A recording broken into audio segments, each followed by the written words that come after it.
अपना एमपी देख रहे हैं आप और मैं हूं आपके साथ अवंतिका श्रीवास्तव। बुलेटिन की शुरुआत खुशखबरी के साथ। मध्य प्रदेश के बिजली उपभोक्ताओं को अभी बिल का झटका नहीं लगेगा। एमपी के बिजली उपभोक्ताओं को लेकर ये सीधे संकेत दिए हैं ऊर्जा मंत्री प्रद्युम्न सिंह तोमर ने, जिनकी तरफ से कहा गया है कि खर्चों में कटौती कर बिजली उपभोक्ताओं को बिल में राहत देने की कोशिश हो रही है। अगर उनकी माने तो उसकी समीक्षा की जा रही है। कोशिश है कि उपभोक्ताओं को सस्ती दरों पर बिजली मिलती रहे। ऊर्जा मंत्री प्रद्युम्न सिंह तोमर, उनकी तरफ से सीधे संकेत कि अभी आपको परेशान होने की जरूरत नहीं है, बिल की कीमतें नहीं बढ़ेंगी, कम से कम अगले आदेश तक तो नहीं बढ़ेंगी, क्योंकि शुरुआत में ही माना जा रहा था कि बिजली कंपनियां दरें बढ़ा सकती हैं और सरकार अगर मान लेती तो आपको हर्जाना भुगतना पड़ता। लेकिन अब ऊर्जा मंत्री के सीधे संकेत कि फिलहाल उपभोक्ताओं को बिजली बिल का झटका नहीं लगने वाला है।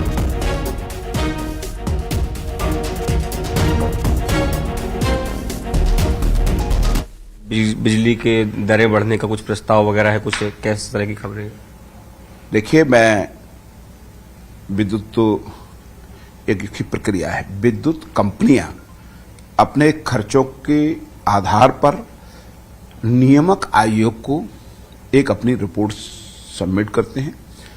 उसके आधार पर नियामक आयोग लोगों के साथ चर्चा करके उसकी सुनवाई करके निर्णय करता है और उस निर्णय का कंपनियां पालन करती हैं।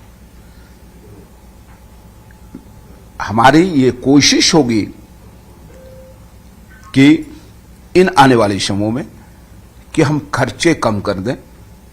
क्या क्या खर्चे कम हो सकते हैं, इस पर मैं समीक्षा करूंगा। जिससे खर्चे कम होंगे तो बिजली सस्ती हो गई। और आप देखिए कि यह सेवक पिछले समय से, जब से कार्यकाल में मंत्री है, अब पिछली तुलनात्मक देखेंगे दृष्टि, सरकार कांग्रेस की सरकार 18-19 में आई, उस समय कितनी वृद्धि हुई थी। उसके बाद इस सेवक के कार्यकाल में उतनी वृद्धि नहीं हुई।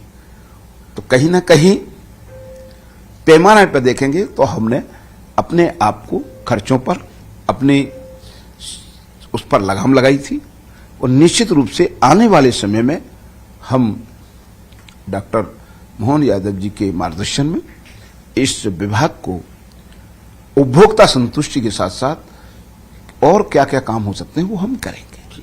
बहुत बहुत धन्यवाद प्रद्युम्न सिंह तोमर जी, जिनका साफ तौर पर यह कहना है कि उपभोक्ता संतुष्टि उनकी पहली प्राथमिकता होगी। हालांकि वो लंबे समय से विभाग संभाल रहे हैं और एक बार फिर इसकी जिम्मेदारी उनको मिली है। कैमरामैन अजय तंवर के साथ शैलेंद्र सिंह, न्यूज़ 18 भोपाल। शैलेंद्र भदौरिया से। शैलेंद्र, आपकी बातचीत हमने सुनी है ऊर्जा मंत्री से और यही वो बातचीत है और शायद राहत पहुंचा रही है बिजली उपभोक्ताओं को। शैलेंद्र, बिल्कुल अवंतिका, आपने ठीक कहा कि जिस तरीके से दिसंबर के आखिरी सप्ताह में ये खबर आई थी कि विद्युत नियामक आयोग को एक रिपोर्ट भेजी गई है जो एमपीईबी की तरफ से, और उसमें कहीं ना कहीं बिजली के दरें बढ़ाने का जो प्रस्ताव था वो भेजा गया था। लेकिन जिस तरीके से ऊर्जा मंत्री ने आज एक बार फिर मंत्री का पदभार संभाला और उस पदभार संभालने के बाद जब हमने उनसे बात की तो उन्होंने साफ तौर पर यह कहा है कि फिलहाल मध्य प्रदेश के बिजली उपभोक्ताओं को महंगी दरों पर बिजली नहीं मिलेगी, यानी जो बिजली के दर है वो फिलहाल नहीं बढ़ाए जाएंगे। उन्होंने कहा कि ये बात सही है कि बिजली की दरें बढ़ाना एक स्वाभाविक प्रक्रिया है, क्योंकि खर्चे बिजली विभाग के बहुत होते हैं और यही कारण है कि खर्चों की पूर्ति के लिए कहीं ना कहीं उपभोक्ताओं पर ये भार डाला जाता है। उन्होंने कहा कि हम कोशिश करेंगे कि विभाग के खर्चे जो है वो कम किए जाए। यदि खर्चे कम होंगे तो अपने आप ही बिजली की दरें भी सस्ती हो जाएंगी। और उन्होंने इसके साथ ही कांग्रेस शासन को भी याद दिलाया और कहा कि जब 18-19 में कमलनाथ की सरकार थी उस समय में जितनी बिजली की दरें बढ़ी थी उतनी उनके 3.5 साल के कार्यकाल में बिजली की दरें नहीं बढ़ी। उन्होंने साफ तौर पर कहा कि विद्युत जो उपभोक्ता है उनको संतुष्टि रहे, इस दिशा में लगातार जो है सरकार काम कर रही है, उनका विभाग काम कर रहा है। तो कहीं ना कहीं मध्य प्रदेश के लाखों लाख जो बिजली के उपभोक्ता है उनके लिए बेहद राहत की खबर है, क्योंकि जिस तरीके से जब ये खबर आई थी कि बिजली की दरों में बढ़ोतरी हो सकती है, इसके अलावा स्लैब को बदलने की भी बात सामने आई थी कि पहले 150 से 300 का जो स्लैब था उसको अब घटाकर केवल 150 कर दिया जाएगा। इस तरह की खबरें जो सामने आई थी और उस पर अब जो है वो विराम खुद ऊर्जा मंत्री की तरफ से लगाया गया और साफ कर दिया गया है कि मध्य प्रदेश के जो उपभोक्ता है उनको फिलहाल किसी तरह का कोई अतिरिक्त अधिभार या दरें बढ़ी हुई इस तरह का कोई भी भार जो है उन पर नहीं पड़ने वाला है। जी ठीक है, नए साल की एक और सौगात देने की बहुत शुक्रिया आपका शैलेंद्र, इस पूरी जानकारी को साझा करने के लिए। तो ऊर्जा मंत्री की बात आपने सुनी, सीधे कह रहे थे कि अभी किसी प्रकार की चिंता की जरूरत नहीं है। आगे बढ़ते हैं मुरैना से अगली बड़ी खबर, जहां धर्मांतरण से जुड़ा एक वीडियो लगातार वायरल हो रहा है। विश्व हिंदू परिषद के कार्यकर्ता और पदाधिकारियों ने वीडियो वायरल किया है। 2 लोगों को पकड़कर पुलिस के हवाले भी कर दिया गया। मुरैना का यह पूरा मामला, पहले भी दोनों पर धर्मांतरण कराने का आरोप है। 10 से 12 लोगों का धर्मांतरण करवाया था। कुछ सामग्री भी मौके से मिली है। जांच में जुटी है सरायचोला थाना पुलिस। लेकिन एक बार फिर से जब एक क्रम सामने आए तो सीधे सवाल खड़े होते हैं कि पहले आखिर जब मामला सामने आया तो उस पर संज्ञान क्यों नहीं लिया गया। ये तस्वीरें आप देखिए, ये जो वीडियो है मुरैना का हम आपको दिखा रहे हैं। कुछ प्रक्रिया चल रही है। इसी के आधार पर विश्व हिंदू परिषद के कार्यकर्ता ये कह रहे हैं कि धर्मांतरित लोगों को उन्हें देखा भी है और धर्मांतरण की पूरी प्रक्रिया यहाँ पर चलती है, इस बात की उनको खबर भी है। चलो ये क्या नाम है तेरा? कहाँ के हो तुम रहने वाले? कहाँ से? कहाँ का है? शरीर में तेरा कोई काम नहीं, यीशु के नाम से हर एक सारी शक्तियों को। चलिए इस मामले पर ज्यादा जानकारी हम लेंगे। सहयोगी अमित शर्मा हमारे साथ जुड़ रहे हैं। अमित, पहले भी इस तरह का मामला और एक बार फिर से धर्मांतरण का प्रयास, क्या कुछ तथ्य हैं सामने आए जो? देखिए अवंतिका, बिल्कुल आपको बता दूं कि ये जिला मुख्यालय से 20 किलोमीटर गांव है, घोषपुर पंचायत का छत्तेपुरा गांव। ये सरायचोला थाना क्षेत्र में आता है। और सबसे बड़ी बात ये है कि जिस तरीके से जो धर्मांतरण के यानी कि जो साहित्य होते हैं ईसाई धर्म के मिशनरी, उनसे जुड़ा हुआ कुछ सामग्री भी जो विश्व हिंदू परिषद के कार्यकर्ता थे उन्होंने पकड़ी थी और इन दोनों आरोपियों को सरायचोला थाना पुलिस के हैंड ओवर कर दिया है। लेकिन जो ये दोनों आरोपी हैं ये पहले हिंदू धर्म के थे, विजय सिंह और एक और इसका साथी है, जो दोनों फिर पहले ईसाई धर्म अपना चुके हैं और अब गांव के ही कुछ लोगों को ईसाई धर्म अपनाने के लिए पहले तो प्रेरित करते हैं, उसके बाद उन्हें धर्मांतरण कराने की कार्रवाई करते हैं। ऐसा विश्व हिंदू परिषद के लोगों का कहना है। सूचना जैसे ही विश्व हिंदू परिषद के लोगों को मिली थी तो उन्होंने मौके पर पहुंचे और जैसे ही जिस तरीके से जो प्रेयर कराई जा रही थी इनके द्वारा, ये दोनों आरोपियों के द्वारा 10 से 12 महिलाएं और बच्चे इसमें शामिल थे, उन्हें प्रेयर कराई जा रही थी और उन्हें धर्मांतरण कराने की कार्रवाई की जा रही थी। जैसे ही विश्व हिंदू परिषद के लोग वहां पर पहुंचे, 2 लोग पहुंचते हैं पदाधिकारी और वह जाकर के दोनों आरोपियों को देखना होगा कि दावे के आधार पर गिरफ्तारी या कार्रवाई किस प्रकार से होती है। बहुत शुक्रिया आपका फिलहाल अमित ये जानकारी साझा करने के लिए। एक तरफ ये जानकारी हम आपके साथ मुरैना से साझा कर रहे थे और अब भोपाल का जिक्र, जहां आंचल बालिका गृह का संचालक अनिल मैथ्यू गिरफ्तार हो चुका है। अयोध्या नगर के एक अस्पताल से गिरफ्तारी इस व्यक्ति की गिरफ्तार कर अनिल मैथ्यू को जेल भेज दिया गया है। इस मामले में भी धर्मांतरण का जिक्र था। कई सारी धाराएं लगाई गई हैं धर्मांतरण को लेकर। ईसाई धर्म के प्रचार को लेकर जोर डाला गया और बहुत अवैध तरीके से यहाँ पर ये सब चल रहा था, इस बारे में भी जानकारी। और विदेश से अगर फंडिंग है तो इस कनेक्शन को भी खंगालने का प्रयास पुलिस अपने स्तर पर कर रही है। अगर यहाँ पर अवैध तौर पर संचालित किया जा रहा था इस भवन को, तो इसके पीछे आखिर कौन था, ये पता लगाने का प्रयास हुआ।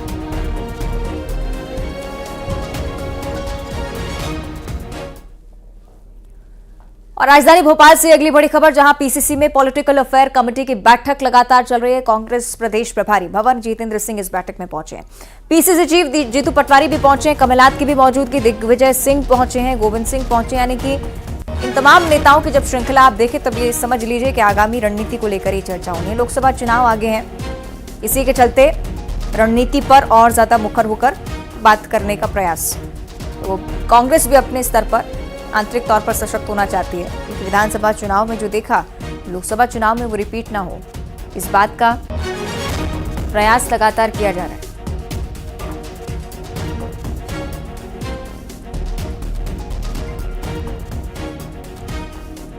कांग्रेस की बड़ी बैठक, दिग्विजय सिंह की मौजूदगी, जीतू पटवारी भी पहुंचे हैं। सहयोगी वासु चौरे से हम ज्यादा जानकारी लेंगे। वासु, परिवर्तन भी कुछ दिनों पहले कांग्रेस में देखा है, चुनाव की रणनीति को लेकर क्या कोई खास परिवर्तन देख पाएंगे?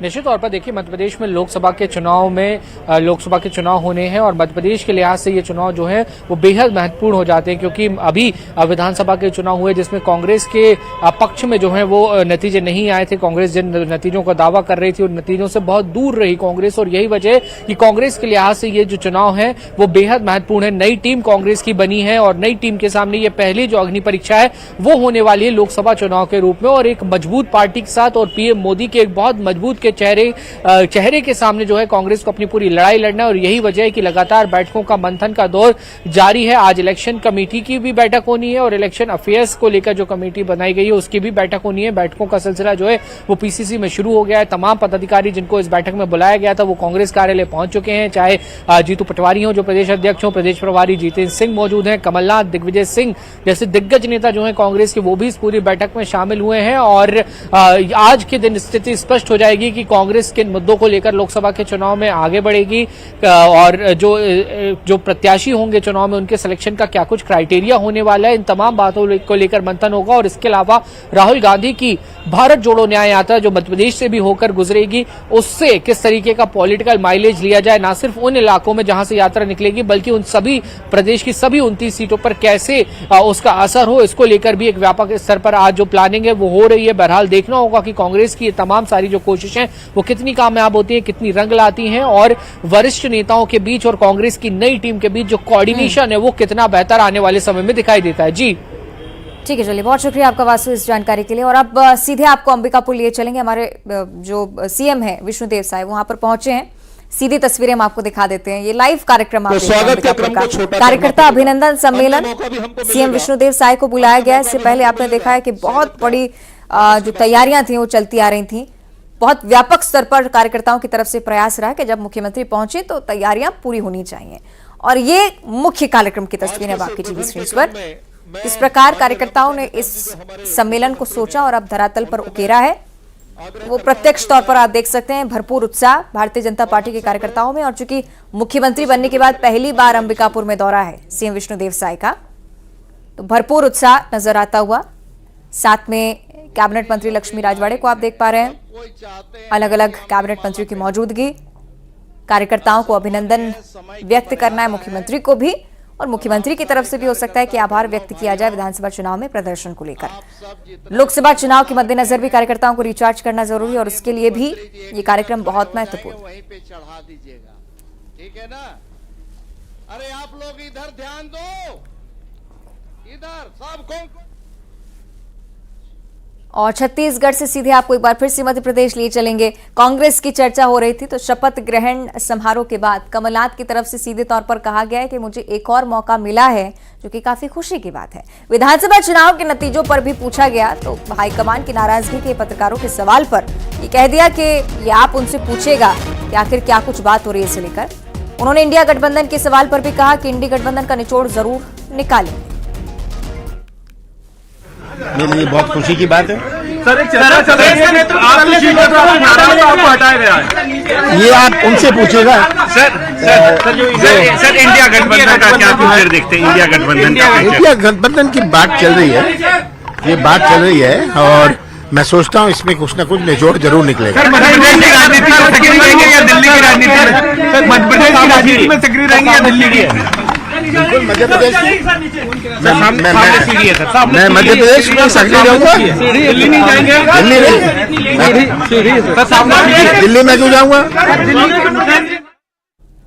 सत्ता से बाहर आने पर कांग्रेस की ये सक्रियता और सत्ता में वापस आने पर मुख्यमंत्री डॉक्टर मोहन यादव की सक्रियता भी आप देखिए। भोपाल में विंध्य कोटी स्थित जनता दरबार लगाया, लोगों पर सीधे तौर पर लोगों से मुलाकात के लिए जनता दरबार खोला था। प्रदेश कि विभिन्न जिलों से लोग मिलने आए हैं मुख्यमंत्री से। डॉक्टर मोहन यादव ने लोगों की समस्याएं सुनी हैं, मौके पर ही उनकी समस्याओं को दूर करने के अधिकारियों को सीधे निर्देश भी दिए गए हैं। तो सत्ता में लगातार काम भी कर रहे हैं और प्रयास ये भी कर रहे हैं कि त्वरित जनता की समस्या का निराकरण कर सके। और दूसरी तरफ कांग्रेस की स्थिति आपने देखी, लगातार चुनाव को लेकर मंथन। दोनों ही खबरों में आप ये समझेंगे कि पार्टी अपने स्तर पर प्रयास जरूर कर रही है लोकसभा चुनाव के मद्देनजर।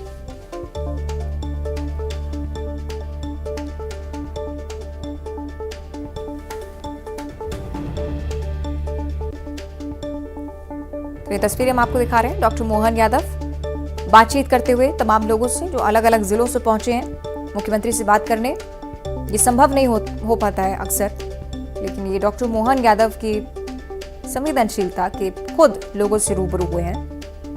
जनता दरबार लगाया जिसमें खुलेआम आप पहुंच सकते हैं, मुख्यमंत्री से बात कर सकते हैं। शिवपुरी का जिक्र, जहां नशे में धुत ट्रक ड्राइवर को पुलिस ने गिरफ्तार कर लिया। एम्बुलेंस को रास्ता नहीं दिया गया था। 8 किलोमीटर तक ट्रक लहराता रहा। बैरिकेड लगाकर ट्रक को रोकना पड़ा। ट्रक ड्राइवर को गिरफ्तार कर लिया।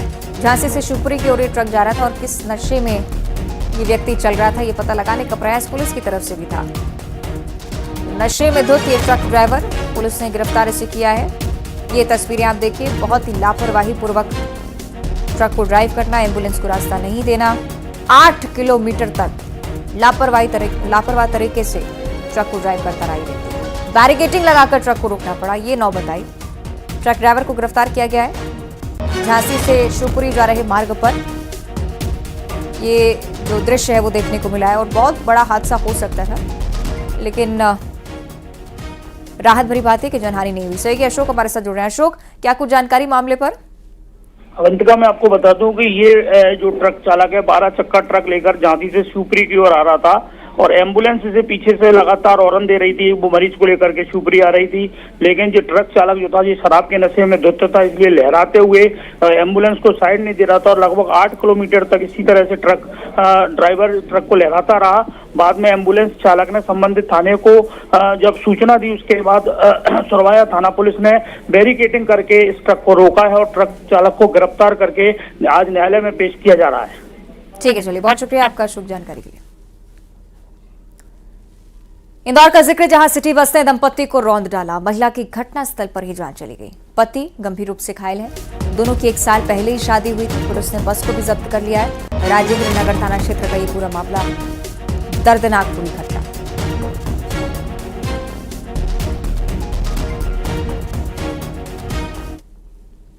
इंदौर में सोने की तस्करी का एक और मामला सामने आया है। भोपाल के एक युवक को 625 ग्राम सोना छुपाकर लाते समय इंदौर एयरपोर्ट की इंटेलिजेंस यूनिट ने पकड़ लिया।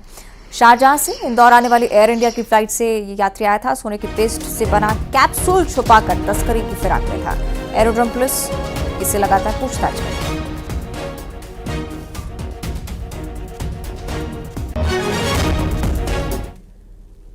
अगली खबर जबलपुर से। फायरिंग से सनसनी फैली हुई है। कैफे में बदमाशों ने फायरिंग की, लूट की वारदात को अंजाम दिया है। खाना खाने के बाद पैसे देने को लेकर विवाद हुआ था और बदमाशों ने कैफे संचालक की ऊपर ही फायरिंग कर दी। काउंटर से पैसे छीनकर तीनों बदमाश फरार हो जाते हैं। सीसीटीवी कैमरे में बदमाशों की तस्वीरें कैद हुई हैं। तस्वीरें हम आपको दिखा रहे हैं लगातार। बंदूक से गोली निकली, टीवी मॉनिटर को छेदते हुए पार हो गई।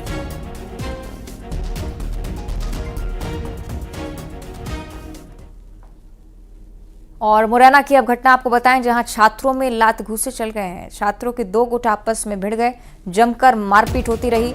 घूसे से, बेल्ट से मारपीट का क्रम चल रहा है। तस्वीरें आप देखिए, सोशल मीडिया पर वायरल हो रही हैं तस्वीरें। कोतवाली थाना क्षेत्र के जीवाजीगंज का मामला। कोतवाली थाने से महज 500 मीटर की दूरी पर मारपीट सरेआम चल रही थी। पुलिस की सक्रियता पर सवाल।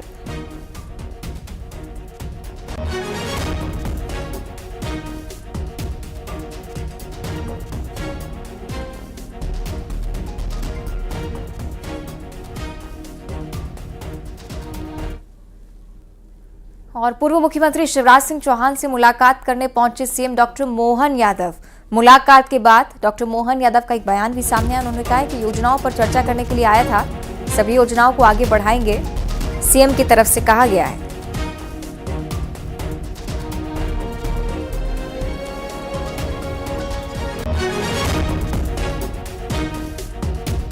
शिवराज सिंह चौहान से मुलाकात करने पहुंचे सीएम डॉक्टर मोहन यादव।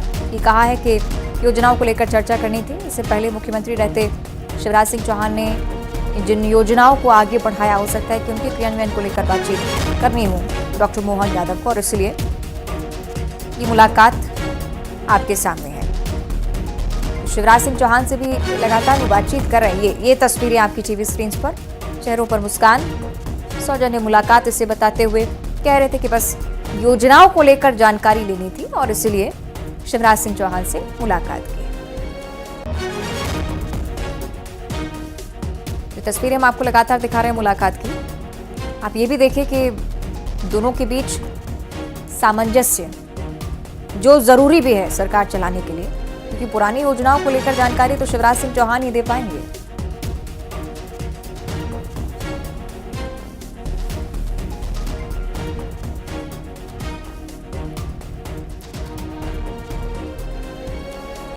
और अब देखिए 20 बड़ी खबरें।